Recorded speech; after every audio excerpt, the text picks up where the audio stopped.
I can't wait to watch this. Xanderhal dating advice. Now, this is just funny for one because it's fucking Xanderhal, and anything to do with Xanderhal is automatically funny. But for two, I know for a fact that Xanderhal is like what? He's like 21, 22, maybe 23, and he's been in like a long-term relationship for at least like 2 or 3 years, right? So how much dating experience could he really have? And he's giving people dating advice. I don't know why people feel the need to give their advice and their opinions of things that they don't really know anything about, but here we have someone who is like very into like the sort of performative masculinity of the debate brosphere, and who obviously feels the need to throw his hat into the ring to prove himself in that sort of way. So he's giving you his dating advice because he's apparently like a successful dater or something. He probably went on like 3 dates in his fucking life before ending up in a long-term relationship. So not really sure about that one. Now, we're going to contrast his dating advice with mine. Now, I've never been on a date before, right? I am a volcel. That means that I don't have sex, so I'm a Maoist, and sex is against all the principles of Chairman Mao. So I will never have sex. And I think my advice here is going to be much more enlightening than his. So this is not the Xander Cup, but it's close. There's nothing I can imagine like less wanted than Xanderhal's dating advice. All right. Damn, his microphone has like a fucking humming noise in the background, man. What's going on? Guys, gals, and end pals, hear me out. He stole that intro from Sophie Curio, who hates him, by the way. Interesting. You guys in chat are going to ask me for dating advice. Why would you ask him for dating advice in the first place? What is wrong with these people? Why? What makes that seem like a good idea to you? Like, come on, just on the surface of it. You can tell it's bad. And I'm going to respond. And I'm going to give you the best responses that I can give. So if any of you guys in chat have questions for me, just do @Xanderhal and ask me your question. Try to keep it as brief as you can, and I will answer it as best as I can. Hell yeah, man. This will go up as a video. I can't wait. How do I stop being an incel? Well, incel's an identity that you hold on to, but if you mean stop being involuntarily celibate as a concept, well, you have to have sex to become, or become a volcel and That is 100% true. Great work. Become voluntarily celibate and just not really you care do about indeed. Sex. You could just focus your life. You do need to have sex to not be involuntarily celibate. That is true. On something sex related, non-relationship related, and find fulfillment through that. But I think it's healthy to want to seek fulfillment through a relationship or sex, just as long as you don't put all your cards into it. So what I'm going to recommend for you is that you focus on yourself. And I know that sounds stereotypical. This is what everyone says about dating. Like, just focus on yourself. Focus on yourself.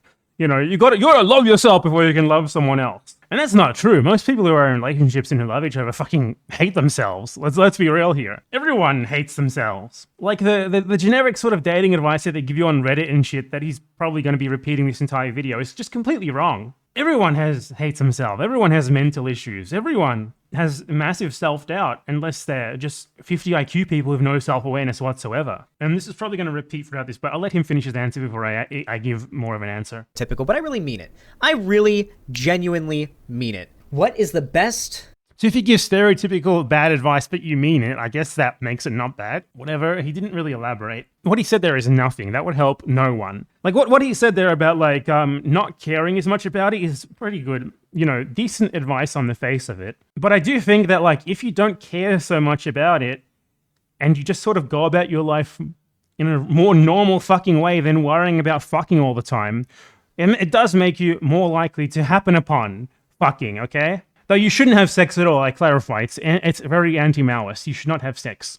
And most ethical time to disclose a trans identity to a potential date. Ethical time? This is like Destiny shit. Wow, that's a big fucking second question.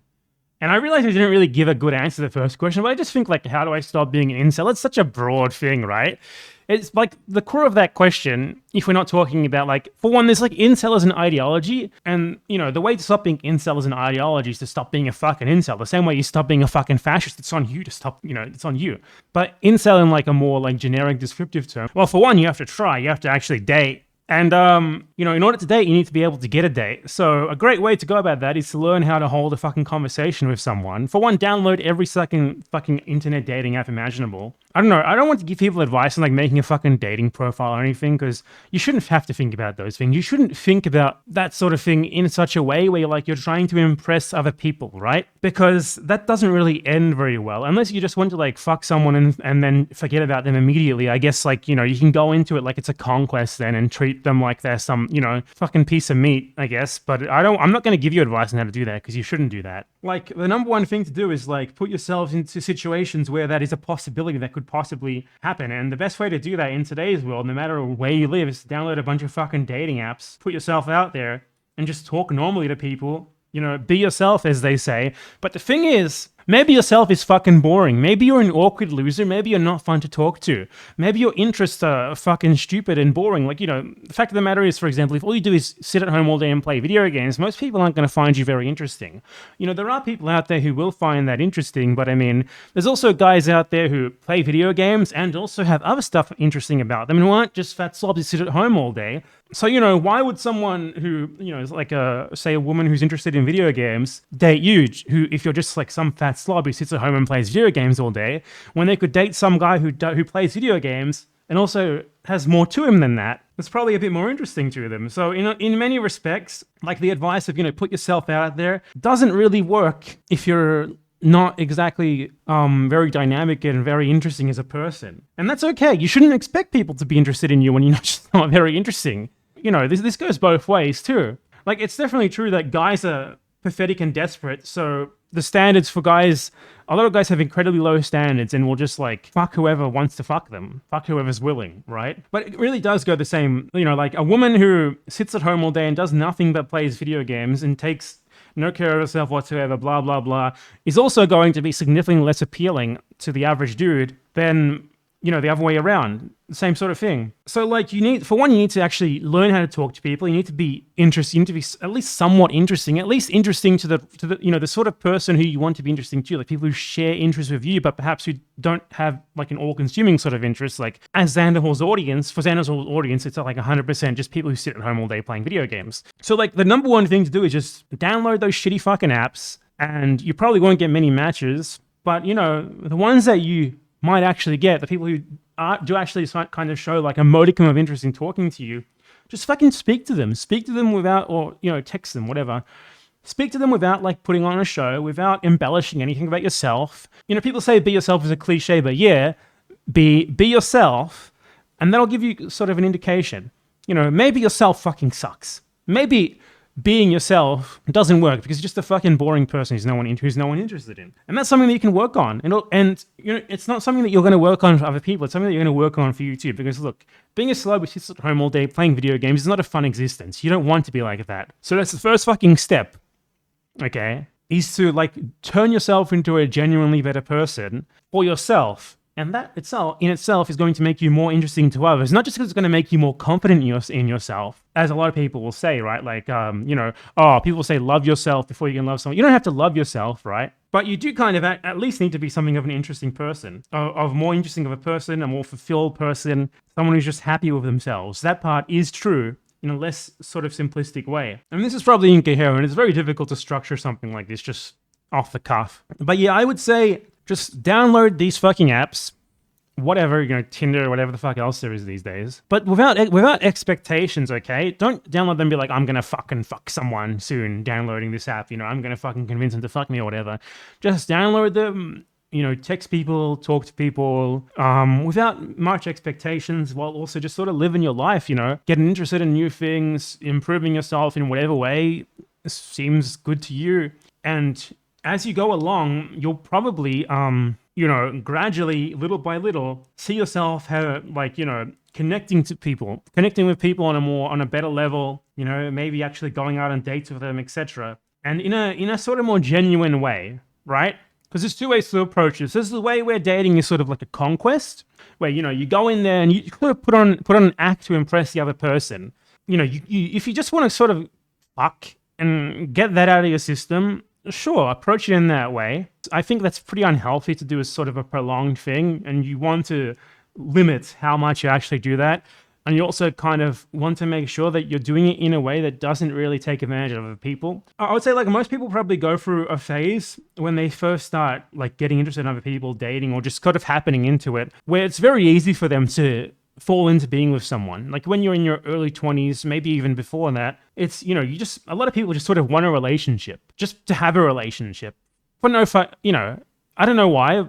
I mean, I can't really talk because I went through a phase like that too myself. But I think, yeah, you know, in that sort of, in a relationship like that, you can learn a lot, right? Like I sort of learned in my first sort of relationship, which was sort of born out of that thing, what I liked, what I don't like, you know, and also never to do anything like that ever again.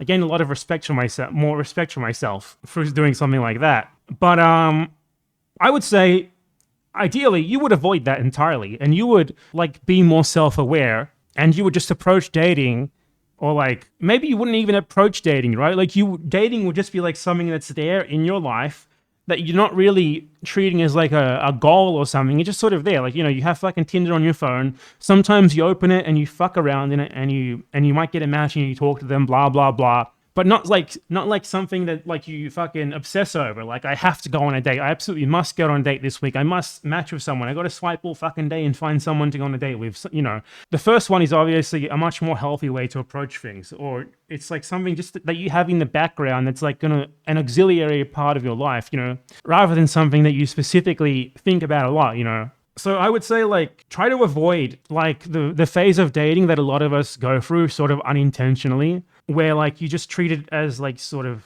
dating for the sake of dating and looking for relationships kind of just for the sake of having a relationship, rather than trying to form, like, a really genuine connection for someone, being patient and, like, trying to find the right person, I guess. And I mean, a big part of that is fucking them, okay? A big part of, you know, honestly. But like, just because you have sex with someone doesn't mean that you're going to be compatible with them in the long term. But a lot of people, it's like they're the first fucking person they have sex with ever in their life. They or at least if they avoided it during high school, because you know, if you fucked for the first time when you're like 15, I guess this goes for men because men tend to lose their virginity later than women. But like, you know, if you're like say a 20-year-old guy and you have sex for the first time, a lot of guys will then get very sort of like they'll sort of form illusions with that person, like, oh, I had sex with them. This is a chance to form a relationship. No, it's not. Maybe it just sort of happened. You don't really need to turn it into something more profound. No, I've never had sex. I'm a Maoist. We don't have sex. But yeah, I would say my advice to you, if you're like, say,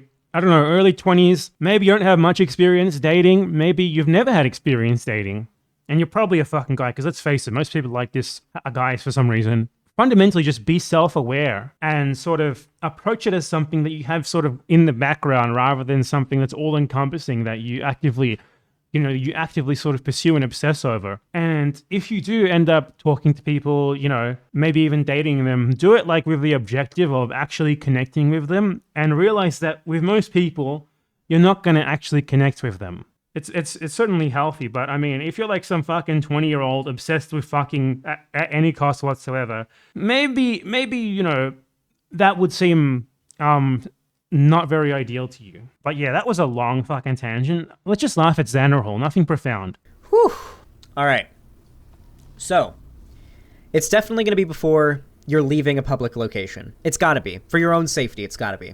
You can't do it once you are, you know, like, outside and walking to one of you guys' place. You can't do it when you are like about to kiss. You can't do it when you're like at one of your places or in a car or something like that. You need to do it in a public place, like in the middle of a restaurant or something like that. This is very weird. Like whatever. Just hold on, I'm gonna go back and address this, but I just wanted to add something to what I just said. Like yeah, basically. So to summarize that, if you're young, you should try to avoid the classic relationship just for the sake of a relationship, which is generally where two people who both just kind of want a relationship, like essentially get together because they're the first, you know, they each found each other as like the first person who like remotely clicked in any sort of even slight way. And they get together just for the sake of being in a relationship with one another. And it never ends well. Like you might gain a bit of experience from it, I don't know, in some way, shape, or form, but I think it's just better to avoid that entirely. And the best way to avoid that is to be aware of it. Be aware of how you're thinking. Make sure you don't fall into that same sort of trap. Because that sort of thing never ends well. You know, at best it like ends in a shitty, unfulfilling relationship where both people sort of resent each other and are probably just sort of waiting for one or the other to end it. Or it can get even worse. Like, what if you get fucking married or something, man? That happens too. Just because, you know, you feel like you have to. I know people for whom that has happened to.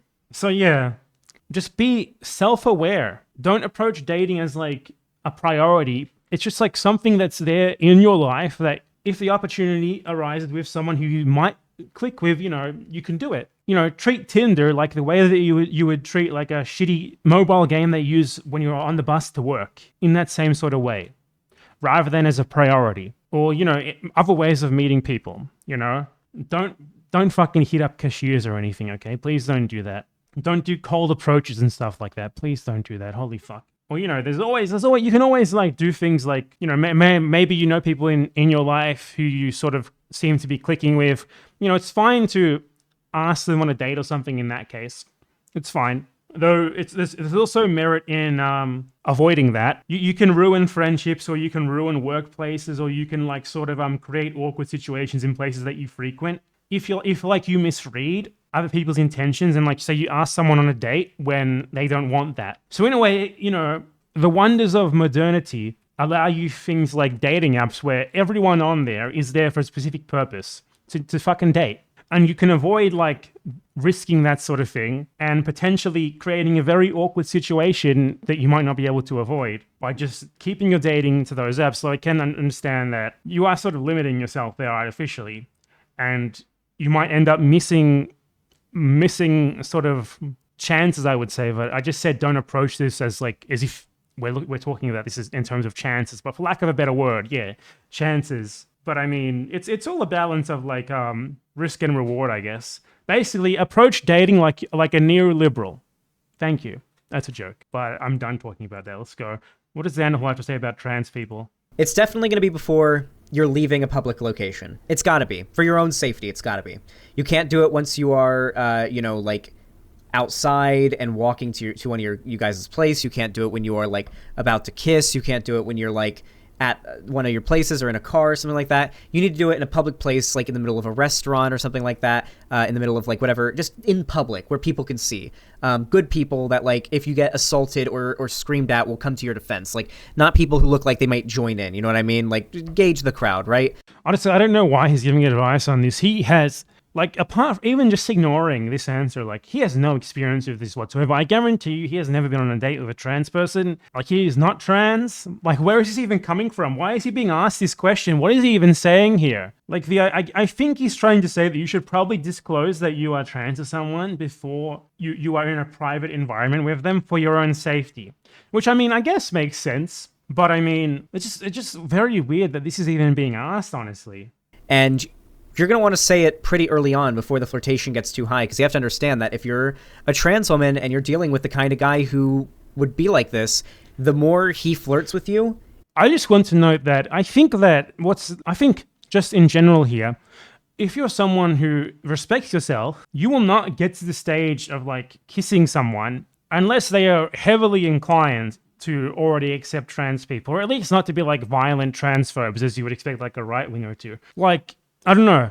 How is it possible for you to go on a date with someone and like click with them in like a good way if they're inclined to like just be massive transphobes, right? I think that's sort of very unlikely. Obviously, there's still a risk of it. Maybe they're just not broaching these topics where this would be relevant. Maybe they're talking about fucking Marvel movies or something the whole time on a superficial level. But I think most people, before getting to that point, would already have some sort of indication whether the other person is likely to erupt in violence or not. I trust most trans people to be able to, judge people in the same way that basically anyone else dating judges people. Like I would never get to the stage of like fucking kissing someone on a date or like even thinking about fucking them. It was evident to me that they were like on the political right. Fuck, I'd never even go on a date with them. Like it's impossible for me personally to even get to the stage of going on a date with someone unless I already sort of have like a vague idea of what they might be like politically. So, I mean, I would say a decent way to avoid this sort of thing as someone with zero experience in the matter, by the way, just like Xanderhal, would be to filter the people who you go out with in a way that is conducive to sort of filtering out people who might react violently to the simple fact that you are trans. Like, now, look, there's a lot of people out there who are like transphobic or whatever, and when you disclose that you're trans to them, they might say like, they might not want to fuck you anymore or something. That's a reality. But that's a big difference between that and someone getting violent and yelling at you or fucking assaulting you because you disclose that you are trans. There's a spectrum here, and I think Xanderhal's trying to focus on personal safety, which, it's definitely important. If you're like watching a supposedly leftist political streamer like Xanderhal and you're getting this advice, you're probably at least like left liberal or whatever, like liberal, socially liberal or socially left or whatever you want to call it. I think naturally you should be incredibly unlikely to actually date people who would react violently to the fact that you are trans. I think dating for anyone, not just for trans people, a big part of it is filtering, gradually filtering out people who you're not really compatible with, you might not be able to connect with on much more than a superficial level. And the sooner that you realize that someone is a transphobe, the better. I don't think that someone is going to be more likely to want to go home with you and have sex with you if you disclose that you're trans to them beforehand, before you even meet them, than if you disclose to them that you're trans like right fucking before you're about to go to their house or something, okay? Like, you don't have to. I don't think you have to disclose that you're trans at all. I don't think it's an obligation at all, in any way, shape, or form. But, I mean, the question was, when should you? So if the question here simply is, when should you? You shouldn't have to. You might want to, I guess, because, I don't know, I'm not trans. I don't know why you'd want to. But if you want to, tell people beforehand, I do think for most trans people, really, being trans is an important part of their identity, and sort of like keeping it to themselves probably doesn't feel very comfortable. I wouldn't even call it a disclosure, right? Like, it's sort of like, if someone's trans and is heavily involved like in trans communities and stuff, as I honestly think most trans people tend to be, because, most marginalized identity groups tend to be part of a community. So, like, I think not breaching the topic in some ways is going to be bad, not because you're manipulating the other person or anything, not because you're not disclosing anything or everything, but because you're kind of suppressing an important part of who you are, or at least an important part of who many trans people are. Because being trans, generally gets you interested in like trans issues, there's communities of support involving trans people, etc., etc. And having to suppress that kind of sucks. So honestly, be honest about it, but not for the other person, but for you. And if someone doesn't want to date you because of that, fuck them.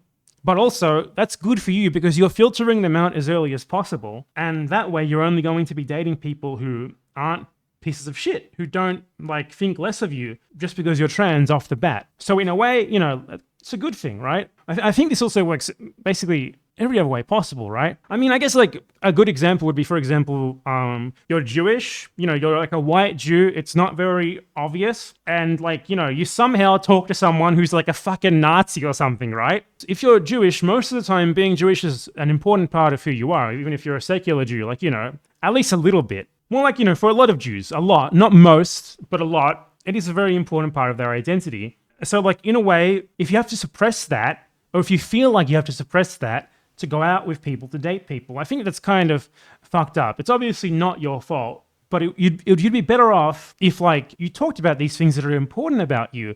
Not as a disclosure, but because they're important about you. You should feel comfortable talking about things that are important about you, people who you're dating. Honestly, from the very fucking beginning, you should be comfortable with these things. An example of a personal thing that happened to me fairly recently, 3 or 4 months ago, I went out with someone and she didn't tell me that she was a vegan until we were literally about to order food at the bar. And I understand that, she probably thought that people would judge her if she had told them that. But it's obviously something that's very important to her that I think she would benefit from telling people beforehand, because it's a thing about her that she engages with every single day. She eats vegan food every single day, blah blah blah. She thinks about this sort of thing a lot. It interests her a lot. So why not work it into the initial conversation instead of saving it until the date? And that way you can filter people who are fucking asshole shitheads out and be better off for it. before ever even meeting them, like an awkward sort of during an actual date with someone. And this is not for their benefit. It's not about ethical disclosure or morality. It's about benefiting you. It's about your own sort of self-interest. You shouldn't have to hold back who you are. And it's not because you're misleading the other person. It's just because like not doing so will help you to sort of connect with people who are better for you, who are right for you, rather than people who are fucking shitheads who are going to like think less of you for things like being trans or being Jewish or being a vegan even, right? And this goes for basically anything, not just those three things, okay? It does go for basically anything. If there's something about you that you feel like you have to hold back in order to go out with people, my advice to you would be not to hold it back. At least if it's important about you. Like, there's some things that you definitely want to hold back, like, I guess, like, if it's just not relevant, like, if you have two buttholes, yeah, you don't really need to tell people about that, I guess. It's probably not a huge important part of your identity, though it might raise some weird questions later. But fundamentally important things about who you are, you should definitely... Pee from your butt?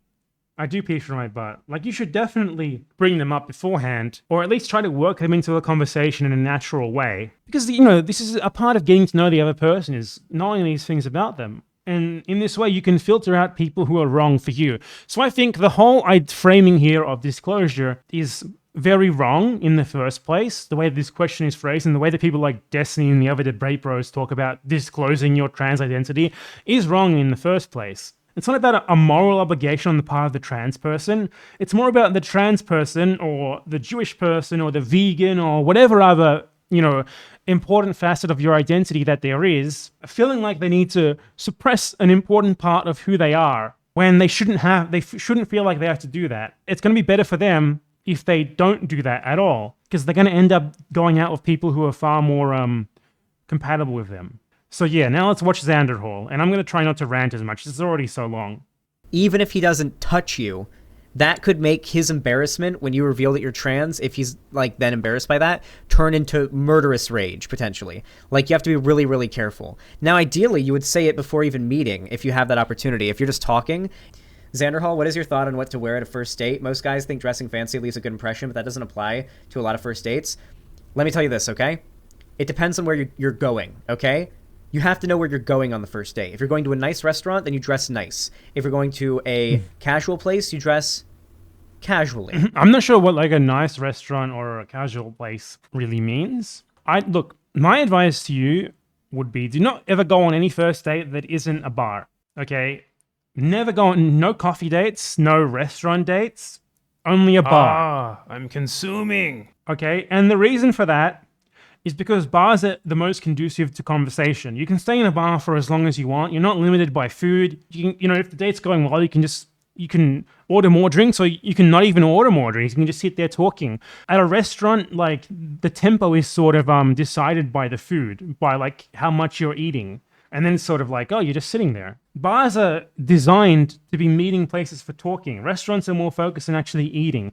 And cafes are fucking terrible. No, cafes are awful. You can't really talk in an engaging way in a cafe. Cafes are very quiet places. Bars sometimes have loud music. Loud music is good because it enhances privacy. With loud music, you can sometimes the music is too loud, that's true, but that's of the fault of the bar. Bars make things more private because you can only hear people who are closer to you.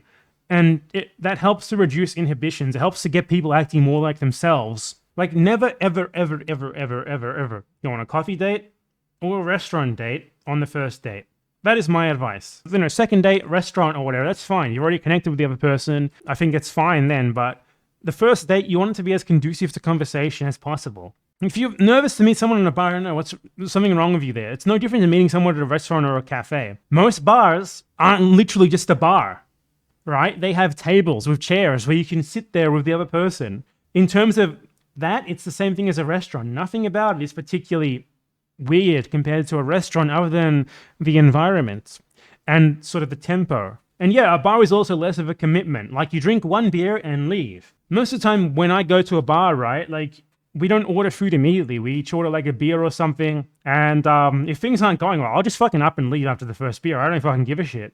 After like 30 minutes to an hour, I'm out of there. If, if things are going better, if conversation is at least flowing, you can order food. A restaurant, like, you go there, you order, you get a drink to start while you order some food or whatever, blah, blah, blah. Coffee dates are also very shitty. Go to a bar always. No restaurants, no cafes. Save that shit for later. Cafes aren't loud enough. You can't really talk about inhibitions. Restaurants are too regulated by the tempo.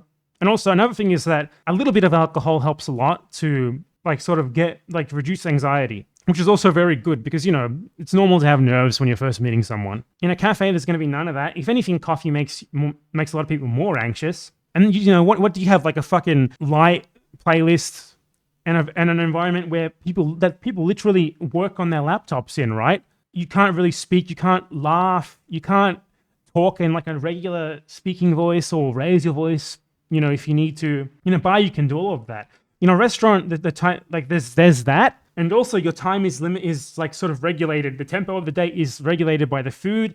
Eating sort of is something that inhibits speaking. No, it's just not very conducive.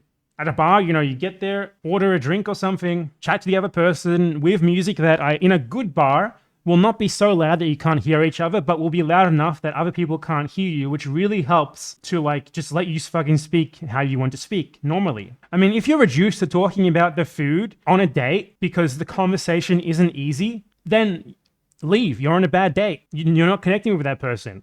If conversation isn't flowing the entire time, on a first date especially, because on a first date is like when things are this new person, you just met them. You have so much to fucking talk about. All of your life you have to talk about. All of their life you have to talk about. You know nothing about each other, or at least what you haven't addressed beforehand in texting. That is the time where the conversation should be flowing perfectly the entire time. And if it's not, that is a good indication that you're probably not going to connect with this person on more than a superficial level. Another point for fucking not going on a restaurant date isn't the food. Man, this food is great. Wow. Not very interesting. But yeah, like on the face of it, as I said, only go on a bar date on the first date. Do not go on a coffee date. Do not go on a restaurant date. Second date, sure. First, no. First is such a great opportunity to just get to know the person, form a very good base of at least a good knowledge of compatibility between you. And conversing is always in any relationship, not just romantic relationships, the most important thing, basically. Talking to someone, talking to people, friendships, family, that's how you connect with people in a fundamental way. So that's what you want your date to be structured around, and that's why going to a bar is the best way to do it. Anyway, let's watch fucking Xanderhal again. God. But there's a floor, and the floor is pretty high. The lowest I'd ever say that you should be dressing for a first date in terms of clothing, unless the person that you're talking to is different and they've specifically said what kind of clothes they like to see you in or what they want you to wear. That is really weird. If anyone said that to me, I would be fucking weirded out, honestly. If someone tells you what they want you to wear, that is fucking bizarre. I don't even know how I would react to that, because that is very weird. That's just bizarre. The lowest tier of clothing I'd say that you're going to want to be wearing are going to be a nice polo shirt. Look, if they have nerves, and those nerves are not being abated by literally speaking to you while drinking a fucking beer or something, they're not going to be abated ever. Those nerves, yeah, they're there for everyone, right? But they go away as you talk to the person more, as the conversation flows and flows and flows. It's not like you're going to have a first date where you sit over a meal for 2 hours and then the second date is going to be better. That's incredibly unlikely. And I feel like my chat is just a bunch of incels who are trying to transpose what they think things are like onto how things actually are, and it's just not. Lowest tier of clothing I'd say that you're going to want to be wearing are going to be a nice polo shirt and khaki polo pants. Shirt? What is a khaki pant? Are those chinos? Khaki is a color. Oh yeah, he means chinos, basically. What's the difference? These look like chinos to me. I don't know. With dress shoes. I completely disagree with that. A polo shirt is a casual. It's a t-shirt.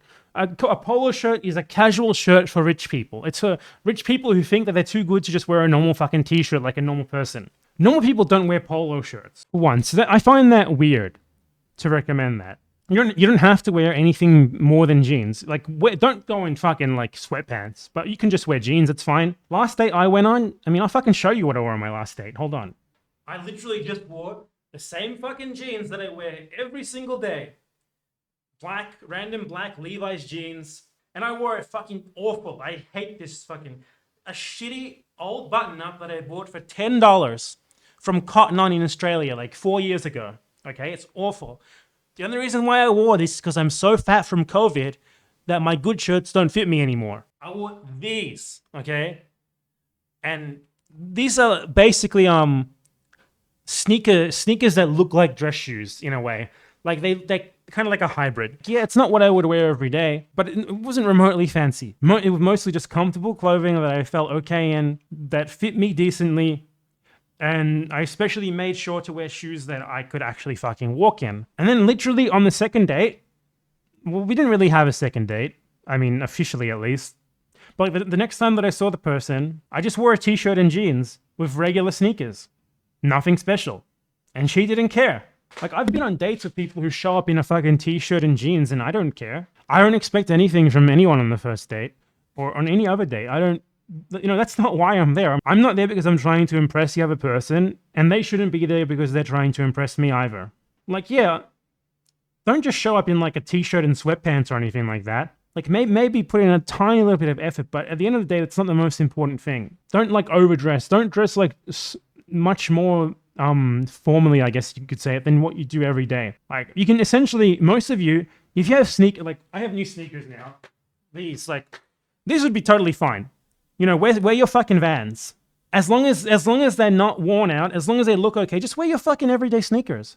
No one cares. But yeah, I would say don't approach dating, as I said earlier, don't approach dating as a conquest. Don't approach it as if you're trying to impress the other person. Like, I mean, you want to represent yourself as you've represented yourself up to that point. You want to just, people say be you.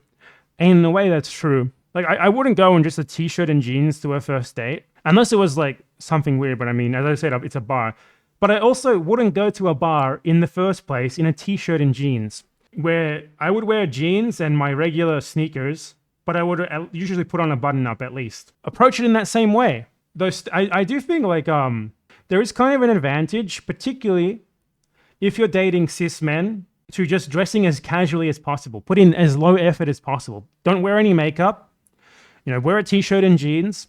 Don't put in any effort for them at all. I think literally just through doing that, if you're not a cis man, if you're someone who dates cis men, you can filter a lot of the shitheads from the very beginning. I don't know, I don't understand how this happens, but there's a lot of stories out there of like guys who like literally like cannot comprehend the first time they see a woman without makeup or something, or like not like who hasn't put like an hour of effort into her appearance before a date. And I think it would be advantageous to filter that sort of person out by just not putting in that hour of effort before the date. Because the fact of the matter is, that's the effort the average guy is putting in. You know what I do before I go on a date? I slightly comb my hair and beard. I put on a fucking a button-up shirt, which is literally the only thing different to what I do before I go out normally to shop at the grocery store. And then I go to the date. That's literally it. So women should do the same. Well, yeah, I mean, of course I shower, but I hope showering is fucking implied. I hope you don't have to tell people to shower before a date. Like, I would hope that you've already showered earlier in the day, and you don't need to do it before the date. But yeah, that's my advice. Let's go back to more Xanderhal. Lonnie, I know that you're not into that, but I'm from Florida, and that was the go-to. I'm from Florida, and that was the go-to. No polo shirts ever. Polo shirts are a nice shirt. It's a nice shirt. Polo shirts are just like really bad taste shit that rich people buy because they want the Ralph Lauren brand name. It's a fact, like they don't look good. There's no situation where a polo shirt looks better than a t-shirt. They're t-shirts for rich people. They serve the same purpose. It makes you look like you've... A polo shirt is not more formal than a t-shirt. Put some effort into your clothing. No, a polo shirt does not make you look like you put more effort in at all. Just buy a fucking button-up shirt of some description and put it on. That suits you well. Don't put a polo shirt on in any circumstance.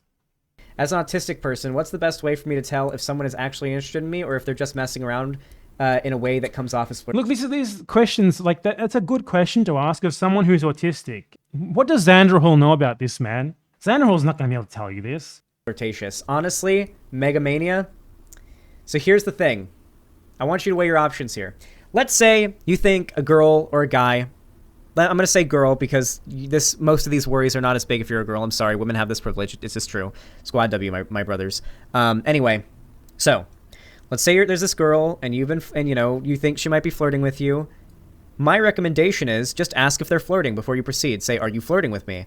And if they're flirting, they're going Don't do that. Never, never ever do that. You should never do that. Most people would honestly prefer that you don't ask them and don't realize that they're flirting with you than that you ask them and they have to answer you. People want flirting to flow naturally, and they don't want you sort of interrupt the illusion. Like, they would prefer that to flirt with you and for you to flirt back. What I would say here, just having thought about it for an entire 10 seconds, is that if you think someone is flirting with you, maybe flirt back and try to gauge the reaction. If it seems to you they're still flirting with you, maybe they are. Who knows? I don't know. It depends. Like, are we talking about dating here, or like just meeting random people? Because if you're on a date with someone, like a one-on-one date in a bar, as we said, you only go on dates in bars, okay? Never anywhere else. It's fair to assume that if it seems like they're flirting with you, they probably are.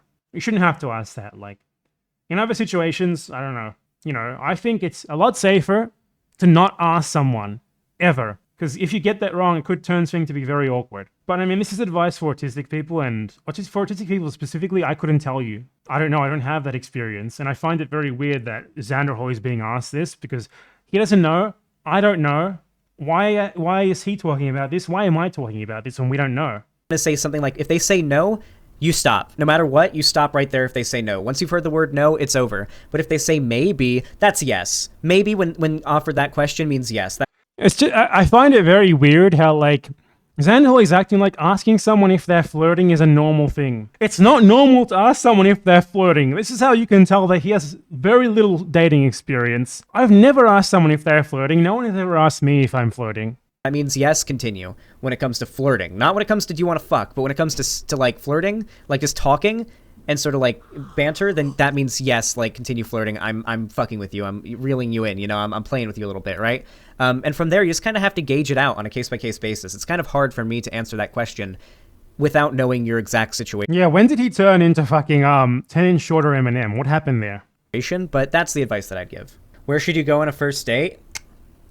You don't want to go to the movies, and you don't want to go to like a sports event or a show or anything like that. You don't want to go to a place where you're going to sit in the dark and be quiet together and watch something. You don't want to go that. You don't want to really go with that. I honestly recommend like coffee, dinner, lunch, or a walk in the park with food. There needs to be food. You need to be... Wrong. Everything completely wrong. I already went over why this is wrong earlier. It's all wrong. This is the advice of someone with very little experience or success dating. Like, if you're like a fucking Mormon, okay? Sure, go for a walk in the park. You want to meet your life partner in the Church of Latter-day Saints. Absolutely go for a coffee date. You want to see if you actually, you can actually hold a very good flowing conversation with someone for hours on end. Go to a bar. If you're a guy, you got to be paying for food in the first date, unless the girl insists otherwise. Literally never do that. Never do that. Never fucking do that.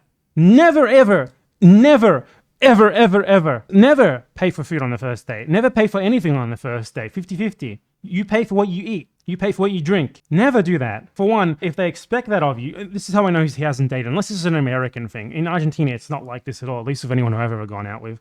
In Australia, either. There's a difference between paying for someone's food or drinks or whatever because you want to pay for them, and doing it because they expect you to. Okay? Those are two different things. Like, sure, if you want to do it, and you can, sure. Doing it because you think they might expect you to do it, that is weird. And if they expect you to do it, I think that should be a red flag. I think most women, at least who are sort of nominally politically conscious, like left liberals or leftists or whatever, who, if you're watching this, I imagine that's the kind of person who you are, right? Most women will not want you to pay on the first date because it comes with implications. It comes with like this implication that they owe you. So most will make a point of not letting you pay, even if you want to. And that is on top of the fact that you shouldn't feel obligated to pay half, or you shouldn't feel obligated to pay for the bill at all. For one, because there's two reasons for that. One, that's fucking fucked up if they expect you to pay for their food and drinks. Like, this is not 1970, okay? You shouldn't be expected to invest any more in this state than they do. Otherwise, we already have something weird going on there that's not very healthy. And for two, if you sort of insist on it, even if you don't mean to, it can sort of imply to the woman that you are maybe doing it because you sort of want her to feel that obligation that I just mentioned. So all in all, 50-50 is the best way to go. Or not even 50-50. You pay for what you eat, you pay for what you drink. Split everything. And then, after the first date, sure, we can think about something else, okay? But overall, like, I think this is like very weird dating advice. Like, this is like the dating advice that I would give someone like who goes out with like random girls on Twitter, like the kind of girls who like go to like fucking Arby's with someone and film them and then post on their TikTok saying, aha, look at this fucking loser I convinced to go on a date with me to pay for my food. I would hope that you, the people watching this, have enough standards that you don't ever end up in that situation, okay?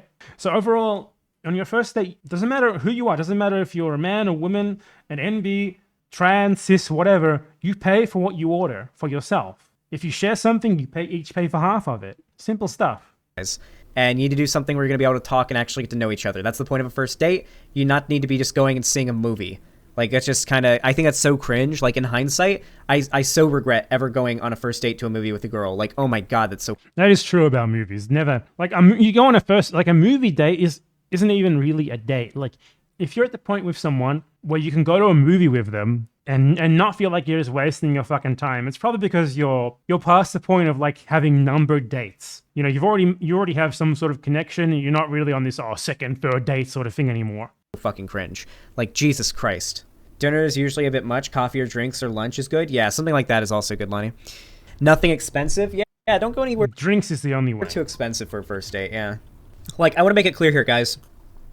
Failure on a first date because something that is... Okay, so let's say you go on a first date with somebody or you ask somebody out and something about you that is true ends up preventing the relationship from happening. You get rejected or the relationship ends or you get turned down or you don't get a second date because of something about yourself that is true.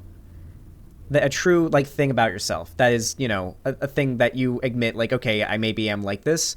That's a win because maybe you don't need to change yourself to get with a specific person. Maybe you're looking for a person who's okay with you being the way that you are. And yeah, I went over that earlier. This is true. But I mean, ideally in most cases, like you've already sort of filtered these people before even going on a first date with them. I'll show you my Tinder picture. Hold on. I'll post it to Instagram first and then I'll bring it up. You kind of that one that is posted. You see it. This one on the left. There you go. You know, you might have shitty pictures on Tinder, so you might want to fix that if that's you. Anyway, let's continue with the Xanderhal. Maybe you've just taken a W because maybe now you've just gotten through one more roadblock between you and your perfect partner. My first date with my last partner, we went to dinner. Perfect partner. Aww. He paid for dinner and drinks, and I paid for the cab and ride there / back. That's feminist. Listen to what your date is saying, pay attention. Oh yeah, definitely. I don't know, Crash Override. Women love food. And so do men, honestly. And NBs probably do too. I think everybody just fucking loves food. And the quickest way to anybody's heart is through their stomach. So, like, if you want to, like, make sure someone had a good time on a date, you get them food. Like, hold on. I want to make it very clear here. I mean, ideally, they would have a good time because they're talking to you. Last, like, first date that I went on with someone, I think it was, like, in August. I think we ordered fries. We didn't even have a meal. We just shared, like, a thing of fries and nothing else. And it went great. Because we just talked. That's the ideal thing, right? If the most enjoyable thing about the date is them liking the food, I think it wasn't a great date. Probably fucking sucked. And you should probably maybe not even go out with that person again. Do not let a girl go hungry on a date, okay? Do not let a girl go...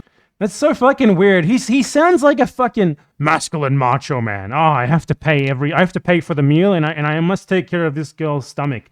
Dude, I'm pretty sure she can handle herself. She won't let herself go hungry. You know, I'm pretty sure she can probably feed herself. You know, if she wants to order a food, she can do it. Just such a dumb, weird idea of seeing this. This is what I said. Like, this seems to me like someone without much experience talking about what they think dating is like without having really knowing. It's like such a fucking like teenage way of looking at things here, honestly. I must feed her. She can feed herself, man. Come on. Hungry on a date. And if a guy is letting you go hungry on a date and you're a girl, then he's not a good dude and he is not doing a good job of being on a date with you. That's so weird. How are you supposed to know that she's hungry? How are you supposed to know what she wants to eat? Is it on you to fucking stuff food into her mouth? Like, here comes the airplane. Woo! No, what's going on here? This is so weird. I need to mention, like, give a hint that you're hungry and stuff like that and say, hey, I'm a little hungry. That's not a hint. That's You telling him, if she's a little hungry, why doesn't she order fucking food? Is she a child? What's going on? Are you dating a toddler? I mean, probably is. He's Xanderhal, for fuck's sake. Man, what is going on here? Like, it's not your obligation to fucking feed someone you're on a date with. They're an adult. They know when they're hungry. They should know what they want to eat. It's not on you to help them out with that. But like, if he's like not getting you food, if he's like, yeah, sorry, don't really want to get food, then like he's not doing a very good job at taking you on a date, is he? Why is the guy taking the girl on a date? That's another thing. This is a very transactional sort of conquesty view of dating. You go on a date because you want to talk to someone and see if you can connect with them. You don't go on a fucking date because you want to provide for them and make yourself seem like a good masculine, manly provider who's a potentially good candidate to form a traditional nuclear family with or something. This is just weird. Everything about this is wrong. Don't do any of this. Oh my God, here's good advice. If you are eating at like you're getting lunch or dinner or breakfast or some, food or something on any date and you get the opportunity to order that food, order the least messy, most easy to have good manners thing to eat possible. I think like generally what you do on a date, if you're a fucking adult on a date with another adult, right, is what you do is you each order what you want.